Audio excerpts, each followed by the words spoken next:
everybody, my name is Jenna and today I'm going to be teaching you guys how to do a proper back squat and kind of just some mistakes that people make sometimes and the main muscle movers. So that's what we're going to do today. I'm going to show you the angle of my feet after I do this first movement because it's kind of hard to get it in the video frame, but I wanted to show you guys how to do this back squat today.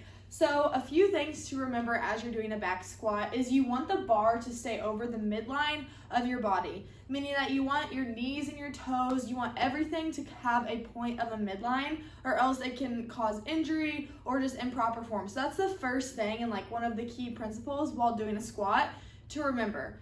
But let's just go straight into it. So when you go up to the bar, you want to make sure you have, first of all, a wide grip, so a little bit wider than shoulder width apart, but you don't want it to be super far out, so like kind of in the middle there. And you want a closed and pronated grip, so just like this, wider than shoulder width apart, closed and pronated grip. The second thing you're going to do when getting under the bar is create a shelf within your posterior deltoids, and that is where the bar is going to sit.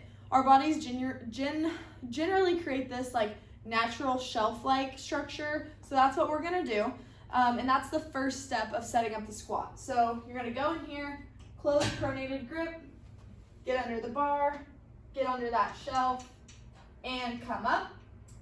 Now here's for the actual squat. First things first, we want to align our body, and we want to make sure that our body is just properly aligned. And then I'm going to talk about feet placement in the next video.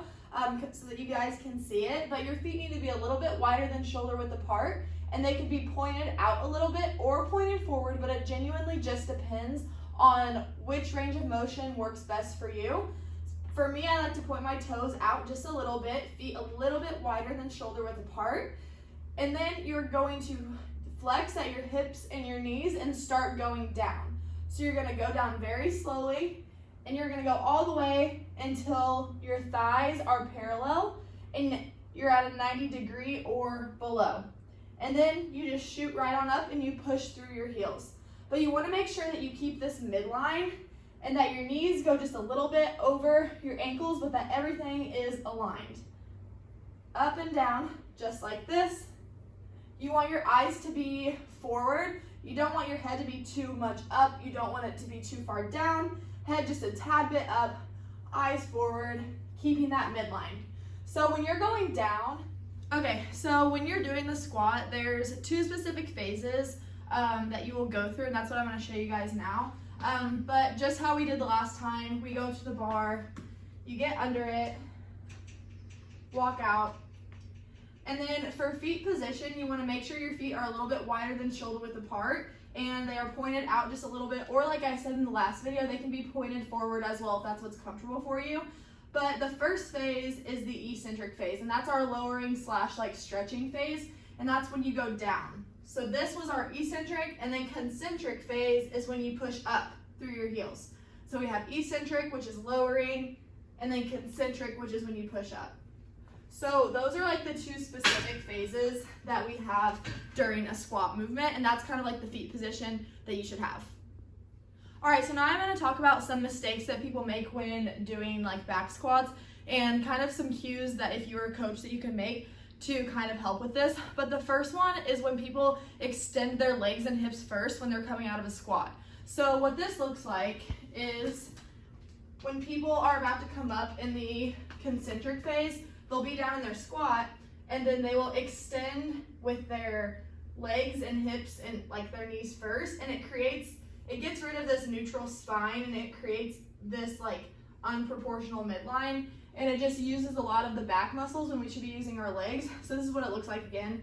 Down, when they come up in the concentric phase, they extend this first, and it does not keep the neutral spine, and it can cause an injury. So really what you would just say if you were a coach is just push through your heels and maintain the neutral spine to get them not to do that. So they would go down, keep the neutral spine, push through your heels, and then come up. So that is the first mistake that people make. The second mistake that a lot of people make is their knees concave inward. So I'll actually turn around so that you guys can see me on this. But what a lot of people will do during their squat is Again, when they're about to come up into the concentric phase, they'll go down and their knees will actually concave in like that. And like I said, it typically happens in the concentric phase. So if you're a coach, simply what you could say is just push your knees out. So when they're in this position, just say push your knees out, and it reminds them, okay, I just need to push out instead of going in. So that is the second mistake that a lot of people make. And then the third mistake that people make very often is their heels will actually go up, and it will make them like be on their tiptoes, again, when they're in the concentric phase. So what this looks like is this. So they'll go down, and then they'll actually lean forward on their toes, and their heels will come up. That's obviously dramatic, but that's what it typically looks like. So they'll go down, and then they'll come up like that.